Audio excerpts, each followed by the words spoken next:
Սիրելի ժողովուրդ, Հայաստանի Հանրապետության սիրելի քաղաքացիներ։ Անկախությունից ի վեր 2025 թվականը առաջին օրացուցային տարին է, որ Ադրբեջանի հետ հրաձգության հետևանքով ոչ զոհ ենք ունեցել, ոչ վիրավոր։ Հայաստան-Ադրբեջան սահմանին հրաձգության հետևանքով զոհեր չունենք սկսած 2024 թվականի մարտից, արդեն ավելի քան 22 ամիս։ Սա հանգամանքների պատահական բերում չէ, այլ Հայաստանի ժողովրդի, այսինքն ձեր կողմից 2021 թվականի արտահերթ ընտրություններում կառավարությանը ու խորհրդարանական մեծամասնությանը պատվիրակված ռազմավարության իրականացում։ Այդ ռազմավարությունը արտահայտված է իրական Հայաստանի գաղափարախոսության մեջ և կապված է հայ ժողովրդի պատմությունը ընթերցելու և վերընթերցելու, նրանում անթեղված ուղերձները փնտրելու և գտնելու, այդ ուղերձները իրական կյանքի կիրառելի գիտելիք դարձնելու մեր նորահայտ գործելակերպի հետ։ Մեզ մեղադրում էին այդ պատմությունը փոխելու դավադրության մեջ, մինչդեռ մեր նպատակը Հայաստանի ոչ թե արդեն տեղի ունեցած, այլ տեղի ունենալիք պատմությունը փոխելն էր։ Մեր նպատակը ի վերջո նահատակ ժողովրդի մեզ արտապատվիրակված դերակատարումը հաղթահարելն էր և բազում զոհերի ու զոհողությունների գնով մենք հասել ենք այդ նպատակին։ Մեզ մեղադրում էին մեր ինքնության դեմ գործելու մեջ, մինչդեռ մենք տեսանք ակնհայտը, որ մեր ինքնությունը մեր պետությունն է, մեր պետությունն է մեր ինքնությունը և Հայաստանի Հանրապետության բոլոր քաղաքացիներին, աշխարհսփյուռ հայերին հրավիրեցինք տեսնել այն ակնհայտ իրողությունը, որ պետությունը ուժեղացնելու օրակարգը ինքնությունը ուժեղացնելու օրակարգ է։ Մենք ուժեղացնում ենք մեր պետությունը, հետևաբար մենք ուժեղացնում ենք մեր ազգային ինքնությունը։ Մեզ մեղադրում էին, թե ուրանում ենք պատմական Հայաստանը, թե ուրանում ենք մեր պատմությունը, մինչդեռ մեր քաղաքականությունները մեր պատմությանն ի վերջո ականջալուր լինելու արդյունք են, որը մեզ ասում է մի կրկնեք, հերիք է կրկնեք ինձ։ Իրական Հայաստանի գաղափարախոսության ներշնչողը պատմական Հայաստանն է, որի ճակատագիրը մեզ ասում է մի գնացեք իմ ճանապարհով, մի դարձրեք Հայաստանի Հանրապետությունը պատմական Հայաստան։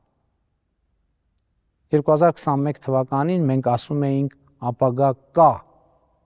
այսօր ասում ենք ապագան այսօր է և այսօր մենք ապրում ենք այն ապագայի մեջ, որի համար դուք Հայաստանի Հանրապետության քաղաքացիներդ քվեարկել եք 2021 թվականին։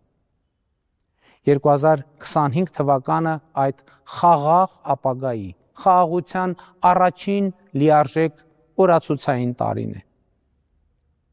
Մենք ոչ միայն ձևակերպեցինք իրական Հայաստանի գաղափարախոսությունը, այլև Հայաստանի Հանրապետությունը դարձրեցինք իրական պետություն, որը գործում է իրական աշխարհում։ 2025 թվականի իմ միջազգային երկկողմ պաշտոնական հանդիպումների աշխարհագրությունը աներևակայելի է։ Միացյալ Նահանգների նախագահ, Ռուսաստանի նախագահ, Չինաստանի նախագահ, Ֆրանսիայի նախագահ, Իրանի Իսլամական Հանրապետության նախագահ, Թուրքիայի նախագահ, Ղազախստանի նախագահ, Արաբական Միացյալ Էմիրությունների նախագահ, Ադրբեջանի նախագահ, Տաջիկստանի նախագահ, Հռոմի պապ, Եվրոպական խորհրդի նախագահ, Եվրոպական հանձնաժողովի նախագահ, Գերմանիայի կանցլեր, Ճապոնիայի վարչապետ, Բելգիայի վարչապետ, Վրաստանի վարչապետ, Էստոնիայի վարչապետ, Ալբանիայի վարչապետ։ Այս բոլոր հանդիպումներում մենք մի նպատակ ենք հետապնդել Հայաստանը դիրքավորել որպես լիարժեք անկախ և ինքնիշխան պետություն, որ խնամակալության կարիք չունի, այլ կարող է հասկանալ ինքը իր կարիքներն ու հարցերը, կարող է ինքը կայացնել իր հարատևության և ոչ թե գոյատևության համար անհրաժեշտ որոշումներ։ Եվ մենք հասել ենք այդ նպատակին։ Մեզ մեղադրում են թուրքասիրության և ադրբեջանամետության մեջ, մինչդեռ մեր խնդիրն է սեփական աչքերով տեսնել ու ճանաչել մեր տարածաշրջանը ու միջավայրը և թույլ չտալ, որ մեր տարածաշրջանին առերեսվելու մեր պատմական այո, արդարացված վախերը օգտագործվեն մեզ կառավարել խաղացնելու, ինքնուրույն ու ինքնիշխան լինելու, մեր կամքը կոտրելու համար։ Եվ մենք հասել ենք այդ նպատակին։ Հայաստանի Հանրապետությունը այսօր պետություն է, քան երբևէ, անկախ է, քան երբևէ, ինքնիշխան է, քան երբևէ, անվտանգ է, քան երբևէ։ Դարակազմիկ փոփոխություններ են տեղի ունենում մեր տարածաշրջանում։ Անկախությունից ի վեր առաջին անգամ Ադրբեջանի տարածքով գնացքները բեռներ են բերում Հայաստանի Հանրապետություն։ Ադրբեջանի հետ երկկողմ առևտրի առաջին նշաններն են ի հայտ գալիս։ Ապրանքի ձեռքբերման առաջին խոշոր դեպքերն են արձանագրվել։ Սա գրվող պատմություն է մի նոր, եւ սա խաղաղության պատմություն է։ Այդ պատմության առաջին արարի կուլմինացիան Հայաստանի եւ Ադրբեջանի միջև խաղաղության հաստատումն էր։ 2025 թվականի օգոստոսի 8-ին Միացյալ Նահանգների նախագահ Դոնալդ Թրամփի նախաձեռնությամբ Սպիտակ տանը հրավիրված գագաթաժողովում Ադրբեջանի նախագահի հետ հռչակագիր ընդունեցին, որը որպես վկա ստորագրեց նաև նախագահ Թրամփը։ Մեր ներկայությամբ երկու երկրների արտաքին գործերի նախարարները նախաստորագրեցին Հայաստանի եւ Ադրբեջանի միջև խաղաղություն եւ միջպետական հարաբերություններ հաստատելու մասին համաձայնագիրը, որի տեքստի համաձայնեցման մասին մենք եւ պաշտոնական Բաքուն հայտարարել ենք դեռ 2025 թվականի մարտին։ Դրանից առաջ 2024 թվականի օգոստոս-հոկտեմբերին երկու երկրների փոխվարչապետների կողմից Հայաստանի եւ Ադրբեջանի սահմանազատման հանձնաժողովների համատեղ գործունեության կանոնակարգը ստորագրվեց, որը երկու երկրներում հետագայում վավերացվեց, ստանալով իրավական բարձրագույն ուժ։ Սա Հայաստանի եւ Ադրբեջանի միջև երկկողմ ձևաչափում ստորագրված եւ վավերացված առաջին փաստաթուղթն է, որը իրականում խաղաղության անկյունակար է։ Այդ փաստաթղթում 1991 թվականի Ալմաթայի հռչակագիրը ամրագրվում է որպես երկու երկրների միջև պետական սահմանի սահմանազատման բազային սկզբունք։ Սա է իրական խաղաղության միակ բանաձևը։ Միմյանց տարածքային ամբողջականությունը, ինքնիշխանությունը ճանաչել խորհրդային հանրապետությունների վարչական սահմաններով, որովհետև ցանկացած այլ բանաձև անվերջանալի եւ արյունահեղ բանավեճի է վերածվելու, թե որն է Հայաստանի Հանրապետությունը եւ որն է Ադրբեջանի Հանրապետությունը։ Այդ բանավեճը վերջ ու ավարտ չէր ունենալու։ Այս է պատճառը, որ 2025 թվականի մարտին հայտարարեցի Ղարաբաղյան շարժումը չշարունակելու անհրաժեշտության մասին։ Այստեղ առանցքայինը այն է, որ թե այս, թե 2022 թվականի հոկտեմբերի 6-ի Պրահայի հայտարարությունը չեմ արել որպես զիջում, ինչպես փորձում են ներկայացնել ոմանք, այլ այդ հայտարարություններին գնացել եմ որպես Հայաստանի Հանրապետության գիտակցված եւ իրական շահերից բխող կենսական անհրաժեշտություն։ Սա կարևոր նրբություն է։ Մեզ մեղադրում են միակողմանի զիջումների գնալու մեջ։ Ճշմարտությունը այն է, որ մենք ոչ մի, բացարձակապես ոչ մի զիջման չենք գնացել։ Մենք գնացել ենք մեր պետության հարատևության օրակարգի հետևից։ Մենք գնացել ենք մեր պետության շահի հետևից։ Ղարաբաղը մերն էր, հիմա այլևս մերը չէ, խոսույթը աշխարհքաղաքական թակարդում գտնվողի գիտակցության արտահայտություն է։ Մինչդեռ պետության եւ քաղաքացու գիտակցությունը ասում է Հայաստանի Հանրապետությունը մերը չէր, հիմա այլևս մերն է։ Այո, մեր նահատակների կյանքի գնով։ Այո, մեր տառապանքների ու զրկանքների գնով։ Եվ այդպիսով ավելի թանկագին, այդպիսով սիրելի, քան որևէ այլ բան, որովհետև ոչ այլ ինչ է, քան իրականացած երազանք։ Հայաստանի Հանրապետությունը մեր իրականացված երազանքն է, եւ մենք այսօր ապրում ենք մեր երազանքի մեջ։ Սիրելի ժողովուրդ, սիրելի քաղաքացիներ, մենք հասել ենք ապագային, եւ մենք ապրում ենք ապագայի մեջ։ Եվ մենք այլևս չենք հայտնվելու անցյալում։ 2026 թվականը մեր այսօրվա ապագայի գեղեցիկ շարունակությունն է լինելու։ Մի քանի րոպեից մենք կդիմավորենք նոր տարին, արձանագրած լինելով բարձր տնտեսական աճ։ Այսպիսով ձեզ հետ միասին կատարած կլինենք միջինում տարեկան 7% տնտեսական աճ ապահովելու 2021 թվականի ընտրություններում մեր առաջադրած խնդիրը։ 2018 թվականի ժողովրդական ոչ բռնի Թավշյա հեղափոխությունից հետո Հայաստանի Հանրապետության տնտեսությունը աճել է ավելի քան 50%-ով։ 2025 թվականին պետական բյուջեի հարկային եկամուտները 30%-ով ավելի են, քան 2017 թվականի ամբողջ պետական բյուջեի եկամուտները։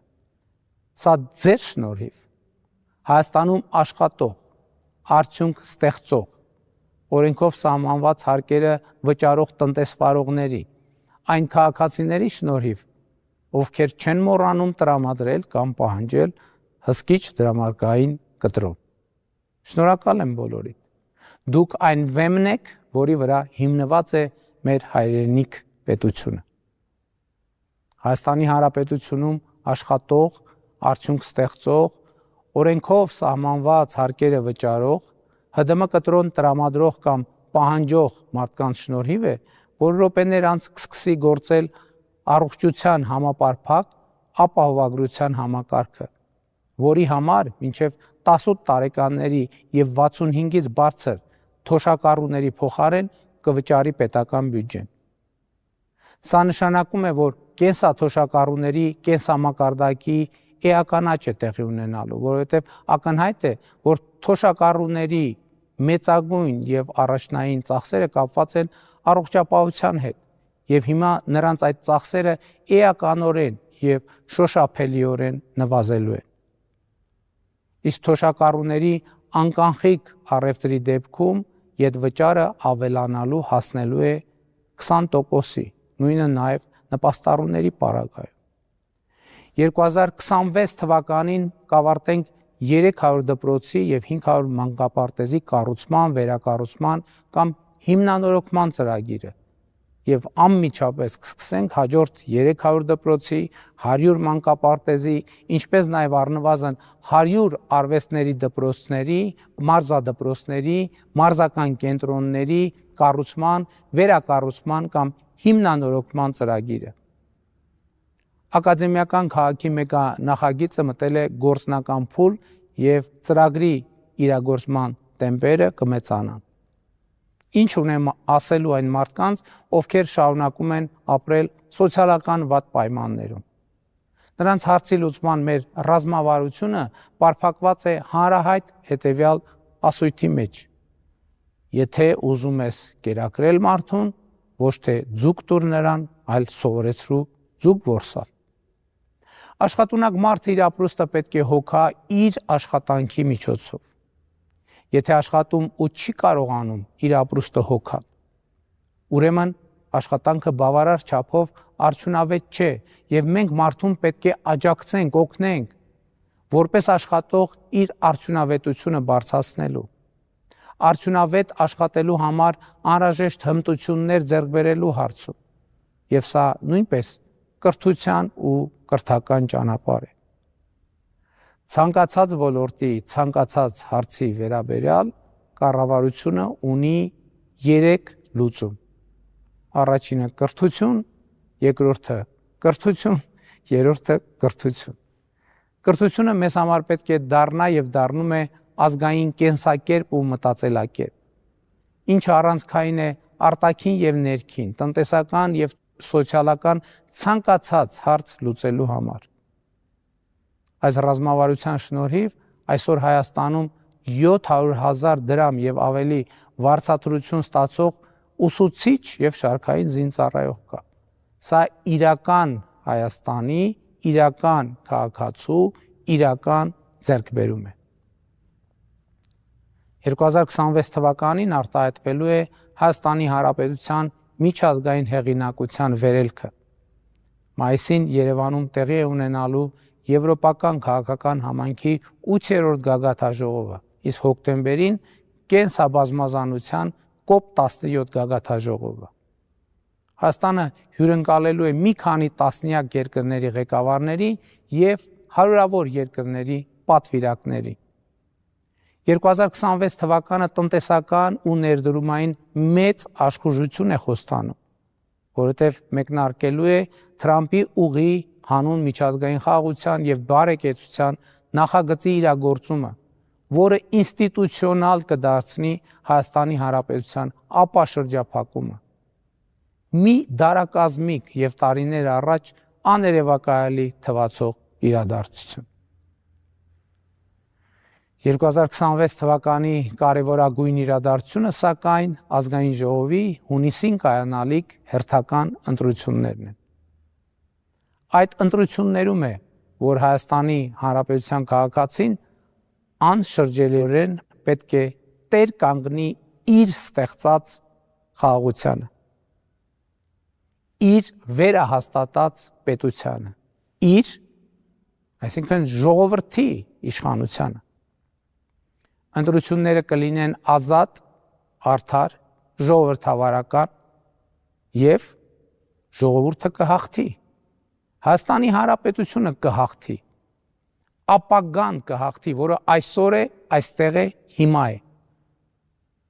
2026 թվականը լինելու է համախմբման ու միասնության տարի,